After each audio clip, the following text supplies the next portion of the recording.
ఏ హీరోకైనా failures common, అది కెరీర్లో ఒక భాగం. అందుకే మ్యాక్సిమం హీరోస్ హిట్స్ ఫెయిల్యూర్స్ను ఒకేలా తీసుకుంటారు. కానీ లోకనాయకుడు కమల్ హాసన్ మాత్రం తగ్ లైఫ్ ఫెయిల్యూర్ను అస్సలు లైట్ తీసుకోవడం లేదట.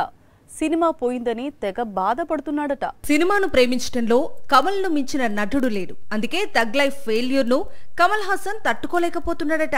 జూన్ 5న తగ్ లైఫ్ మొదటి ఆట నుంచే డిజాస్టర్ టాక్ తెచ్చుకుని ఆ తర్వాత తమిళ సినీ చరిత్రలో అతిపెద్ద డిజాస్టర్స్ లో ఒకటిగా నిలిచింది. అయితే తగ్ లైఫ్ రిజల్ట్ వల్ల అందరికంటే ఎక్కువగా ఎఫెక్ట్ అయింది మాత్రం కమల్ హాసన్. ఈ సినిమా ఫెయిల్యూర్ ను కమల్ అస్సలు ఊహించలేదట. ఎంత నమ్మకం లేకపోతే తగ్ లైఫ్ చూడండి, నాయకుడిని మరిచిపోతారు అంటూ స్టేట్మెంట్ ఇస్తాడు.